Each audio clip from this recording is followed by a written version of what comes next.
माननीय प्रधानमंत्री अपना संबोधन, अपने विचार संपूर्ण विश्व को प्रदान करें, ये निवेदन मैं उनके सम्मुख करता हूं।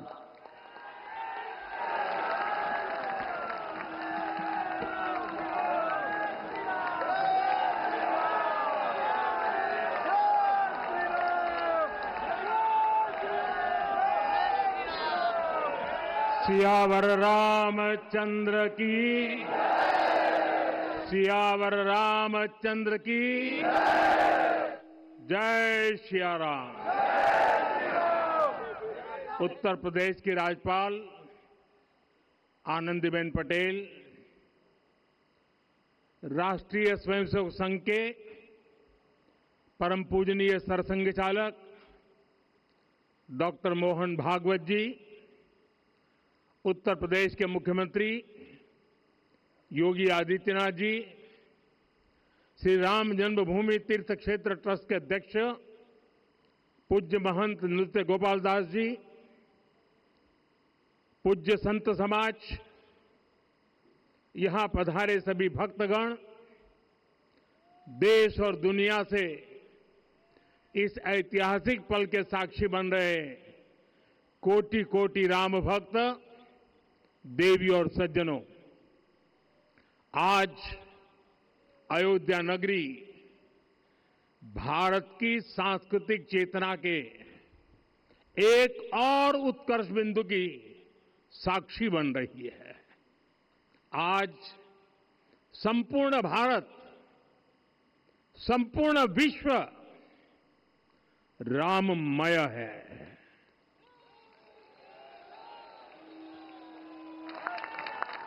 हर राम भक्त के हृदय में अद्वितीय संतोष है, असीम कृतज्ञता है, अपार अलौकिक आनंद है। सदियों के घाव भर रहे हैं, सदियों की वेदना आज विराम पा रही है, सदियों का संकल्प आज सिद्धि को प्राप्त हो रहा है। आज उस यज्ञ की पूर्णाहुति है जिसकी अग्नि 500 वर्ष तक प्रज्वलित रही, जो यज्ञ एक पल भी आस्था से डिगा नहीं, एक पल भी विश्वास से टूटा नहीं। आज भगवान श्री राम के गर्भगृह की अनंत ऊर्जा, श्री राम परिवार का दिव्य प्रताप इस धर्म ध्वजा के रूप में इस दिव्यतम भव्यतम मंदिर में प्रतिष्ठापित हुआ है। और साथियों, ये धर्म ध्वजा केवल एक ध्वजा नहीं, ये भारतीय सभ्यता के पुनर्जागरण का ध्वज है। इसका भगवा रंग, इस पर रचित सूर्यवंश की ख्याति, वर्णित ओम शब्द और अंकित कोविदार वृक्ष राम राज्य की कीर्ति को प्रतिरूपित करता है। ये ध्वज संकल्प है, ये ध्वज सफलता है, ये ध्वज संघर्ष से सृजन की गाथा है, ये ध्वज सदियों से चले आ रहे स्वप्नों का साकार स्वरूप है। ये ध्वज संतों की साधना और समाज की सहभागिता की सार्थक परिणति है। साथियों, आने वाली सदियों और सहस्त्र शताब्दियों तक ये धर्म ध्वज प्रभु राम के आदर्शों और सिद्धांतों का उद्घोष करेगा। ये धर्म ध्वज आह्वान करेगा, सत्यमेव जयते नानृतम, यानी जीत सत्य की ही होती है, असत्य की नहीं। ये धर्म ध्वज उद्घोष करेगा, सत्यम एक पदम ब्रह्म सत्य धर्म प्रतिष्ठित, अर्थात सत्य ही ब्रह्म का स्वरूप है, सत्य में ही धर्म स्थापित है। ये धर्म ध्वज प्रेरणा बनेगा, प्राण जाए पर वचन न जाहि, अर्थात जो कहा जाए वही किया जाए। ये धर्म ध्वज संदेश देगा, कर्म प्रधान विश्व रची राखा, अर्थात विश्व में कर्म और कर्तव्य की प्रधानता हो। ये धर्म ध्वज कामना करेगा, बैर न विग्रह आस न त्रासा, सुखमय ताही सदा सब आशा, यानी भेदभाव पीड़ा परेशानी से मुक्ति, समाज में शांति और सुख हो। ये धर्म ध्वज हमें संकल्पित करेगा, नहीं दरिद्र को दुखी न दीना, यानी हम ऐसा समाज बनाएं जहां गरीबी न हो, कोई दुखी या लाचार न हो। साथियों, हमारे ग्रंथों में कहा गया है, आरोपितम ध्वजम दृष्ट्वा ये अभिनंदनित धार्मिकाः ते अपि सर्वे प्रमुच्यते महापातक कोटि भी, यानी जो लोग किसी कारण मंदिर नहीं आ पाते और दूर से मंदिर के ध्वज को प्रणाम कर लेते हैं, उन्हें भी उतना ही पुण्य मिल जाता है। साथियों, ये धर्म ध्वज भी इस मंदिर के ध्येय का प्रतीक है। ये ध्वज दूर से ही रामलला की जन्मभूमि के दर्शन कराएगा और युगों युगों तक प्रभु श्री राम के आदेशों और प्रेरणाओं को मानव मात्र तक पहुंचाएगा। साथियों, मैं संपूर्ण विश्व के करोड़ों राम भक्तों को इस अविस्मरणीय क्षण की, इस अद्वितीय अवसर की हार्दिक शुभकामनाएं देता हूं। मैं आज उन सभी भक्तों को भी प्रणाम करता हूं, हर उस दानवीर का भी आभार व्यक्त करता हूं जिसने राम मंदिर निर्माण के लिए अपना सहयोग दिया।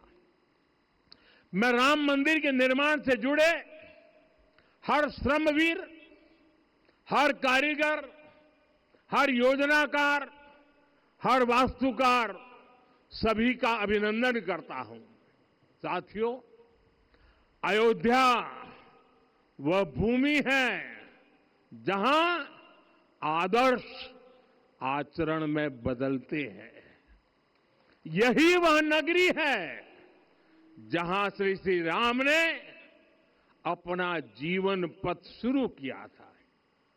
इसी अयोध्या ने संसार को बताया कि एक व्यक्ति कैसे समाज की शक्ति से, उसके संस्कारों से पुरुषोत्तम बनता है।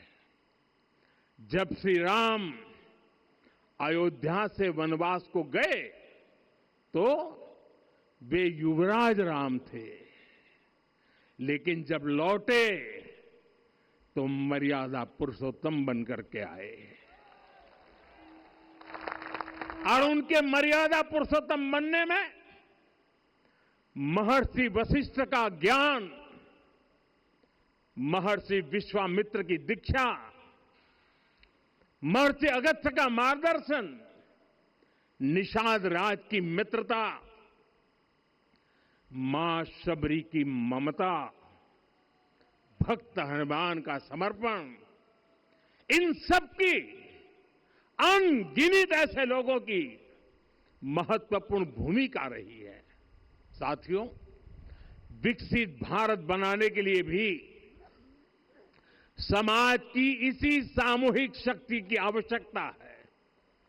मुझे बहुत खुशी है कि राम मंदिर का दिव्य प्रांगण भारत के सामूहिक सामर्थ्य की भी चेतना स्थली बन रहा है। यहां सप्त मंदिर बने हैं। यहां माता शबरी का मंदिर बना है, जो जनजातीय समाज के प्रेम भाव और आतिथ्य परंपरा की प्रतिमूर्ति है। यहां निषादराज का मंदिर बना है।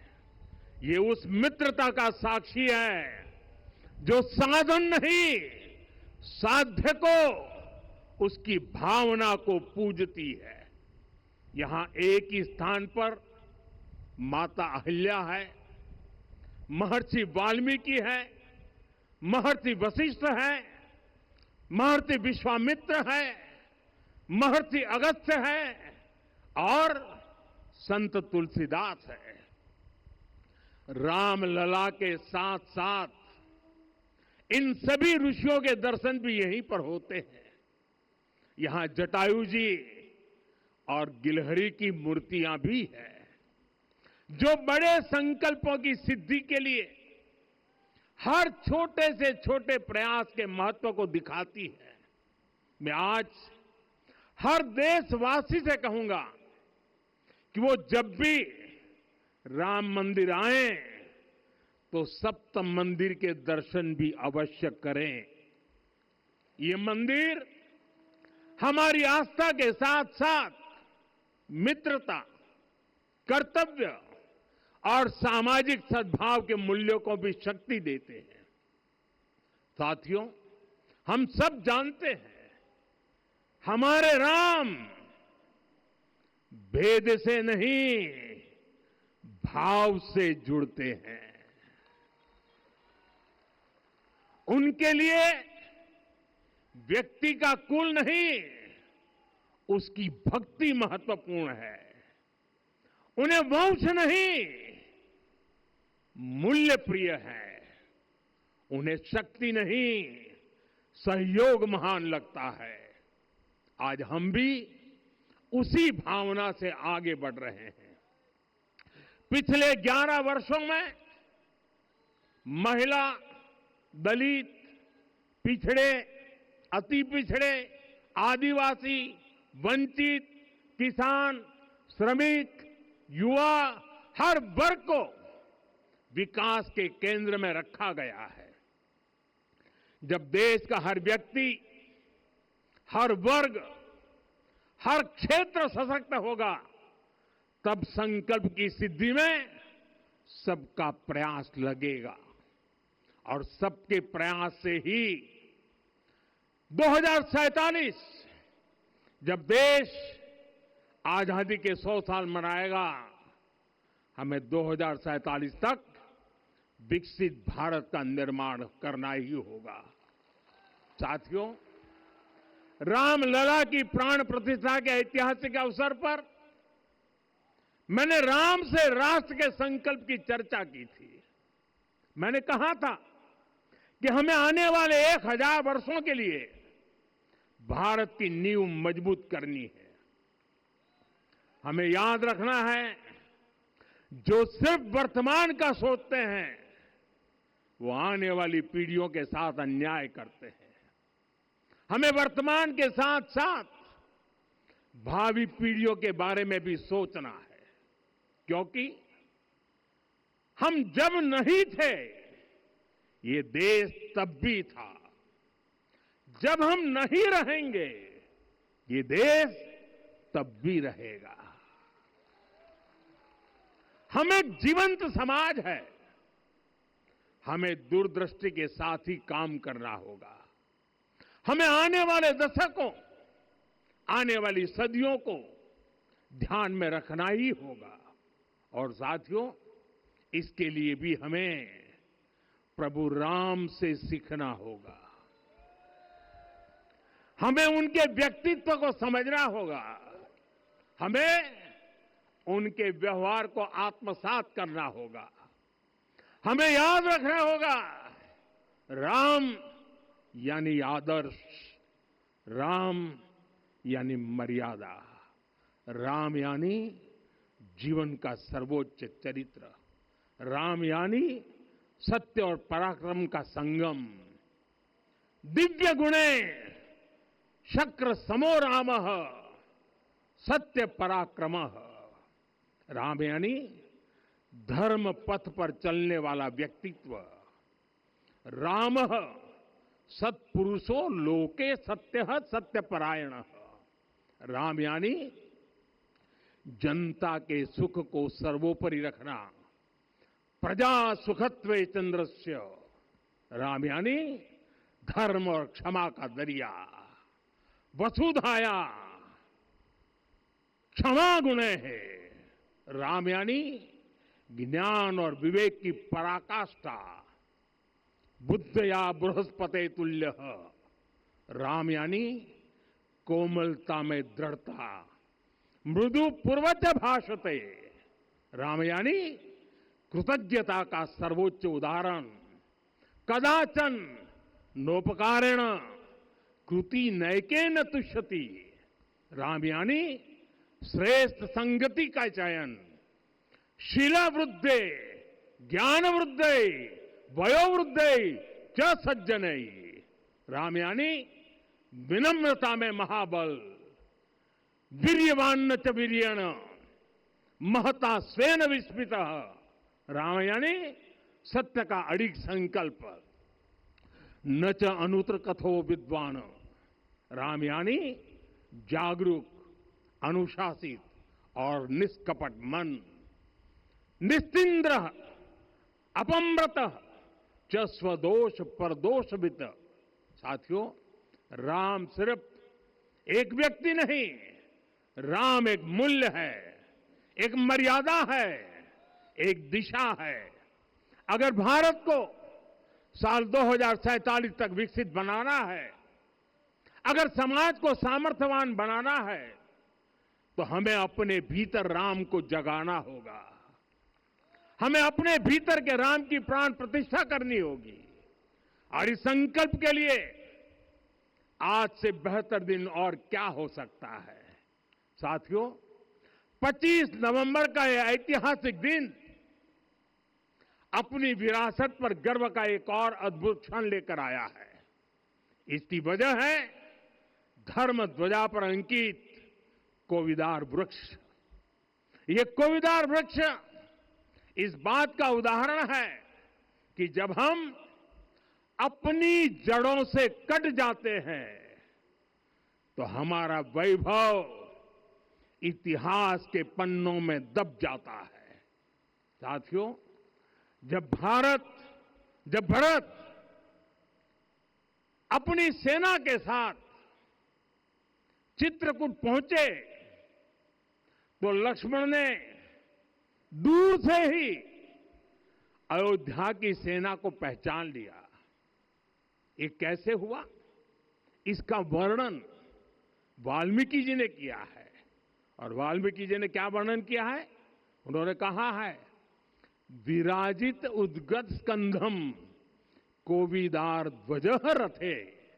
लक्ष्मण कहते हैं, राम, सामने जो तेजस्वी प्रकाश में विशाल वृक्ष जैसा ध्वज दिखाई दे रहा है, वही अयोध्या की सेना का ध्वज है। उस पर कोविदार का शुभ चिन्ह अंकित है। साथियों, आज जब राम मंदिर के प्रांगण में कोविदार फिर से प्रतिष्ठित हो रहा है, यह केवल एक वृक्ष की वापसी नहीं है, यह हमारी स्मृति की वापसी है, हमारी अस्मिता का पुनर्जागरण है, हमारी स्वाभिमानी सभ्यता का पुनः उद्घोष है।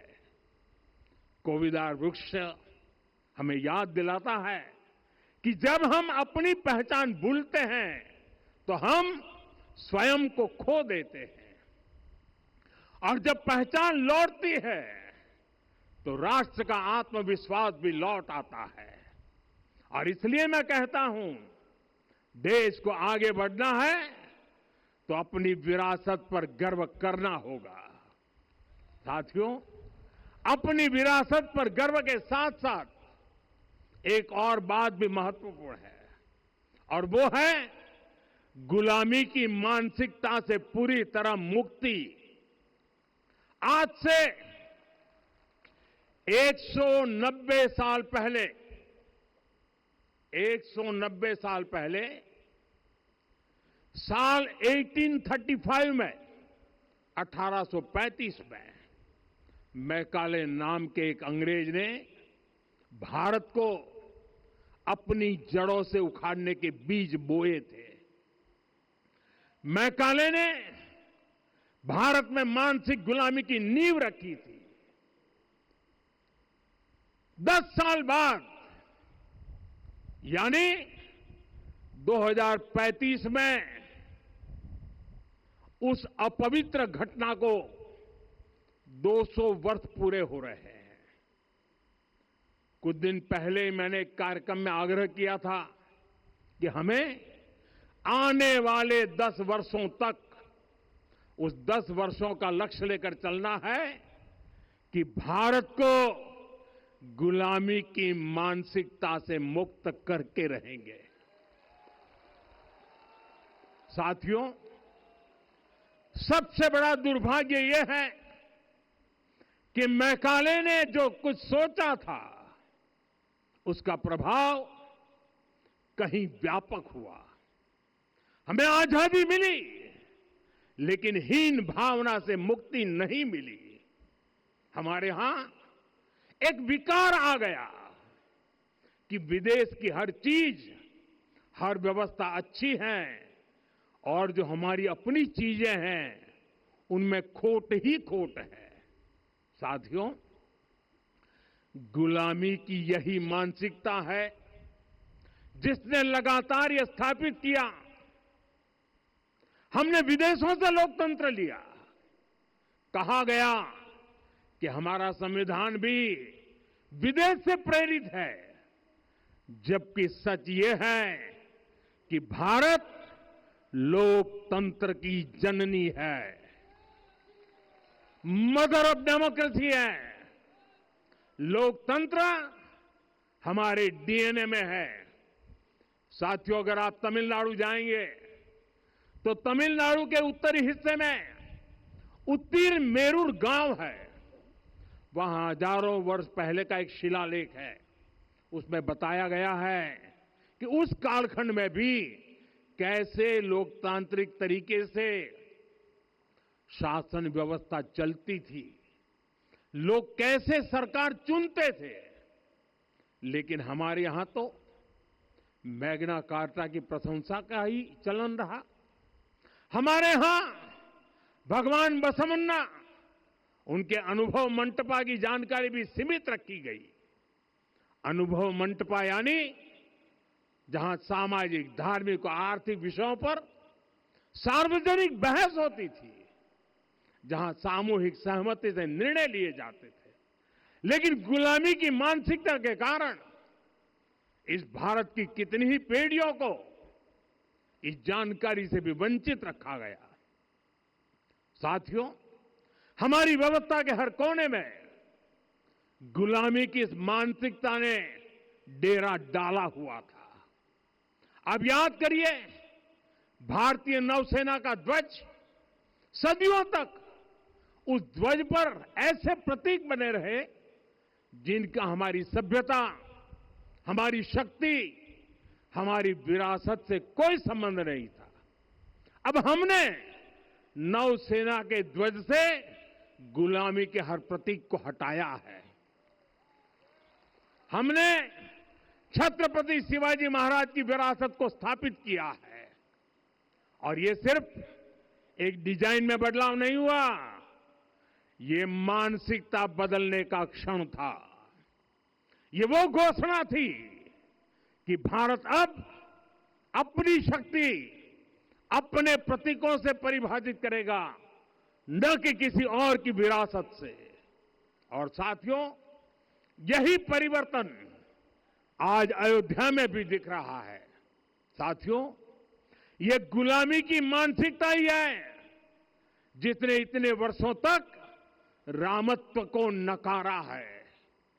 भगवान राम अपने आप में एक वैल्यू सिस्टम है।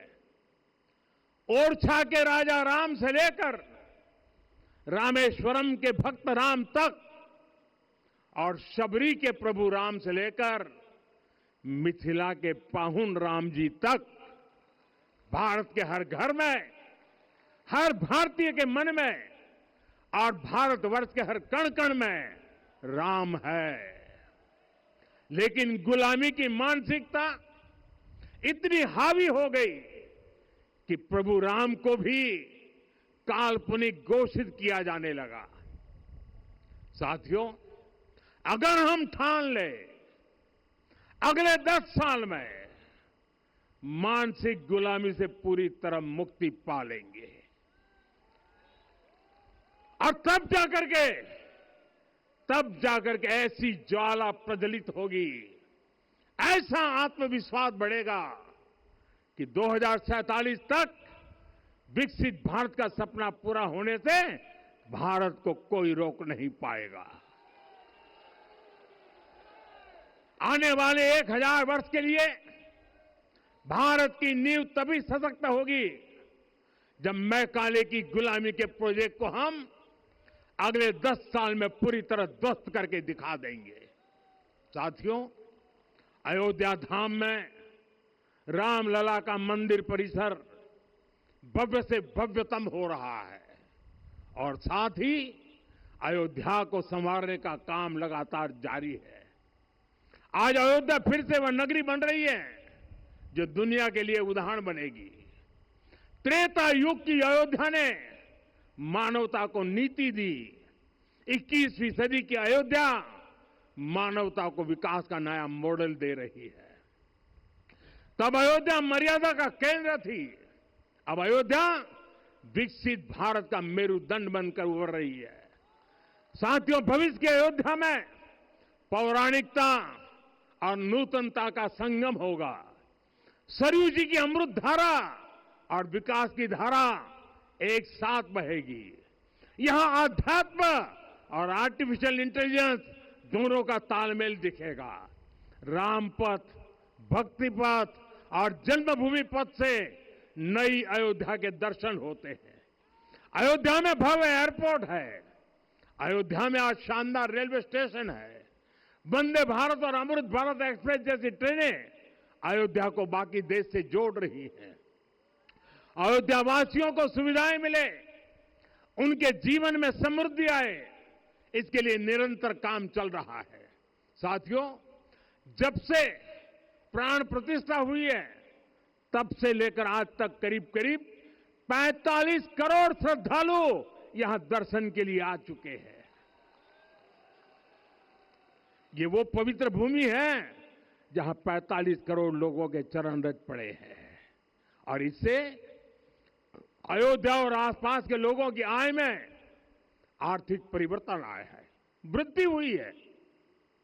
कभी अयोध्या विकास के पैमानों में बहुत पीछे थी, आज अयोध्या नगरी यूपी के अग्रणी शहरों में से एक बन रही है। साथियों, 21वीं सदी का आने वाला समय बहुत महत्वपूर्ण है। आजादी के बाद के 70 साल में भारत विश्व की 11वीं सबसे बड़ी अर्थव्यवस्था बना। 70 साल में 11वीं। लेकिन पिछले 11 साल में ही भारत विश्व की 5वीं सबसे बड़ी अर्थव्यवस्था बन चुका है। और वो दिन दूर नहीं जब भारत विश्व की तीसरी सबसे बड़ी अर्थव्यवस्था भी बन जाएगा। आने वाला समय नए अवसरों का है, नई संभावनाओं का है और इस अहम कालखंड में भी भगवान राम के विचार ही हमारी प्रेरणा बनेंगे। जब श्री राम के सामने रावण विजय जैसा विशाल लक्ष्य था, तब उन्होंने कहा था, सौरज धीरज ते ही रथ चाका, सत्यशील दृढ़ ध्वज पताका, बल विवेक दम परहित गोरे, क्षमा कृपा समता रजु जोरे। यानी रावण पर विजय पाने के लिए जो रथ चाहिए, शौर्य और धैर्य उसके पहिए हैं, उसकी ध्वजा सत्य और अच्छे आचरण की है, बल विवेक संयम और परोपकार इस रथ के घोड़े हैं, लगाम के रूप में क्षमा दया और समता है जो रथ को सही दिशा में रखते हैं। साथियों, विकसित भारत की यात्रा को गति देने के लिए ऐसा ही रथ चाहिए, ऐसा रथ जिसके पहिए शौर्य और धैर्य हो, यानी चुनौतियों से टकराने का साहस भी हो और परिणाम आने तक दृढ़ता से डटे रहने का धैर्य भी हो। ऐसा रथ जिसकी ध्वजा सत्य और सर्वोच्च आचरण हो, यानी नीति नियत और नैतिकता से समझौता कभी न हो। ऐसा रथ जिसके घोड़े बल विवेक संयम और परोपकार हो, यानी शक्ति भी हो, बुद्धि भी हो, अनुशासन भी हो और दूसरों के हित का भाव भी हो। ऐसा रथ जिसकी लगाम क्षमा करुणा और संभाव हो, यानी जहां सफलता का अहंकार नहीं और असफलता में भी दूसरों के प्रति सम्मान बना रहे। और इसलिए मैं आदरपूर्वक कहता हूं, ये पल कंधे से कंधा मिलाने का है, ये पल गति बढ़ाने का है। हमें वो भारत बनाना है जो राम राज्य से प्रेरित हो, और ये तभी संभव है जब स्वयं हित से पहले देश हित होगा, जब राष्ट्र हित सर्वोपरि रहेगा। एक बार फिर आप सभी को बहुत बहुत शुभकामनाएं देता हूं।